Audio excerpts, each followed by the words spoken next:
Hai teman-teman Korean Zone, kita kembali dengan berita terupdate dari K-pop.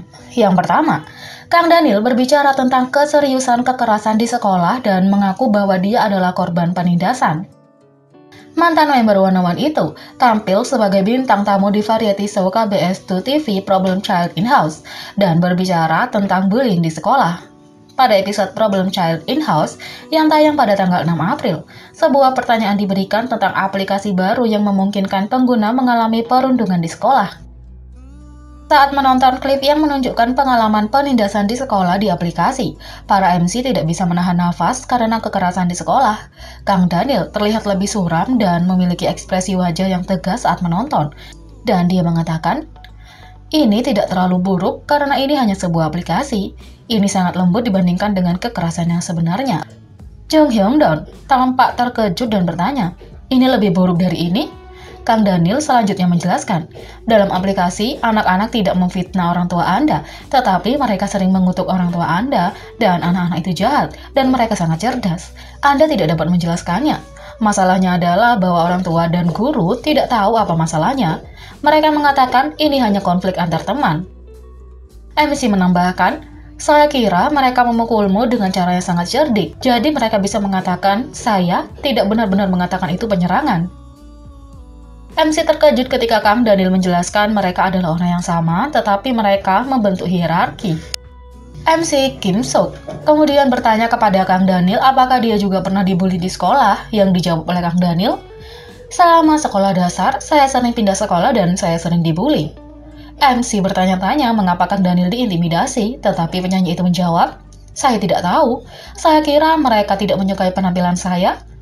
MC sangat marah karena tidak ada alasan di balik bullying. Ketika ditanya apa hal terburuk yang pernah dialami, Kang Daniel menjawab, "Anak-anak yang lebih tua mengambil banyak uang dari saya, dan saya dipukuli setiap kali para pengganggu melihat saya.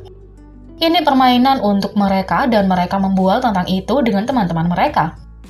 MC bertanya-tanya apakah ada pengganggu yang datang ke Kang Daniel untuk meminta maaf setelah dia debut, tapi Kang Daniel menjawab, "Mereka bahkan tidak akan ingat. Pelaku jarang ingat," kata Kang Daniel. Yang kedua, fanbase Tiongkok Jungkook memecahkan rekor penggalangan dana ulang tahun K-pop sepanjang masa. Penggalangan dana ulang tahun Jungkook China untuk tahun 2021 lebih besar dan lebih baik dari sebelumnya. Itu memecahkan rekor penggalangan dana K-pop sepanjang masa. Penggalangan dana ulang tahun adalah yang tercepat untuk mencapai 3 juta RMB atau 458.000 US dollar dalam satu platform. Ini juga yang tercepat untuk mengumpulkan 611.000 US dollar dan 687.000 US dollar dalam sejarah K-pop. Sebelumnya, Jungkook China menjadi berita utama saat mereka menyelenggarakan acara di New York untuk ulang tahun Jungkook pada September 2020 yang pertama kalinya bagi artis Korea. Semua ini berbicara tentang banyak basis penggemar Jungkook yang kuat dan solid di Tiongkok. Selain itu, serial drama BTS, BTS Universe, Youth, melanjutkan syuting tanpa menggunakan nama asli para member. Serial drama BTS Universe, Youth, akan melanjutkan syuting tanpa menggunakan nama asli para member. Pada 7 April dilaporkan bahwa tim produksi dan label bersama-sama memutuskan untuk mengubah nama karakter fiksi dari nama asli anggota. Setelah kesepakatan, para pemain telah melanjutkan syuting acara tersebut dan produser berharap untuk melanjutkan syuting hingga musim panas ini. Adegan di mana mereka telah membuat film menggunakan nama asli para anggota akan direkam ulang. Youth akan tayang perdana akhir tahun ini. Youth bercerita tentang 7 pria muda yang menjalani transisi ke masa dewasa berdasarkan BTS Universe. Pertunjukan ini bukan tentang kisah kehidupan nyata para anggota atau tentang grup BTS, tetapi banyak penggemar telah menyuarakan keprihatinan atas karakter fiksi yang memiliki nama yang sama dengan anggota BTS, yang mungkin membingungkan orang-orang yang tidak akrab dengan grup atau bidang cerita drama tersebut.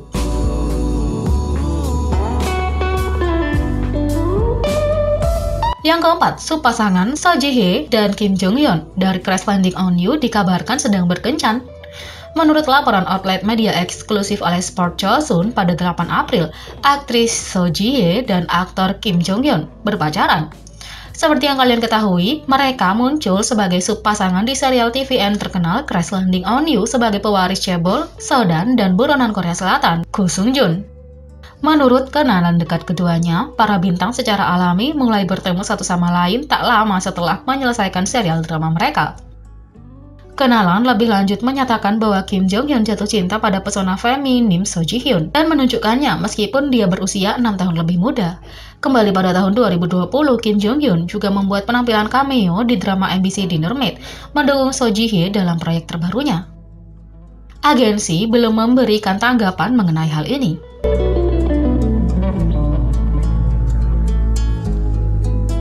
5. Seorang teman bersama dari Corong Eping dan penuduh menjelaskan bahwa ada klaim palsu terhadap Corong. Seperti yang dilaporkan sebelumnya, Corong Eping terlibat dalam kontroversi yang berantakan setelah foto-fotonya sedang minum di bawah umur muncul secara online dan mantan teman sekelasnya menuduhnya melakukan intimidasi di sekolah yang dibantah oleh Play M Entertainment. Sejak kontroversi mengemuka, idol tersebut meminta maaf karena minum di bawah umur, tetapi membantah tuduhan bullying melalui Instagram pribadinya. Kemudian pada 7 April, seorang netizen mengaku sebagai teman bersama Corong dan penuduh membuat postingan online yang menjelaskan bahwa ada tuduhan palsu terhadap Corong. Buktinya, netizen mengunggah foto buku tahunan dan surat keterangan kelulusan dari sekolah tempat Corong lulus.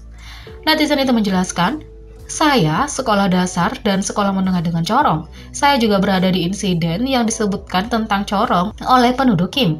Saya mengambil keberanian untuk menulis posting ini karena saya merasa Corong menjadi sasaran dan hal-hal yang tidak benar dilaporkan seolah-olah itu benar." Penulis postingan tersebut menulis surat panjang yang menjelaskan bahwa banyak tuduhan tidak benar yang kemudian menjelaskan masing-masing tuduhan tersebut. Dia menulis, dalam artikelnya disebutkan bahwa Kim mengalami kekerasan di sekolah dari Corong, tetapi itu tidak benar. Selain itu, artikel tersebut melaporkan bahwa Corong pergi minum-minum setiap akhir pekan dan itu tidak benar.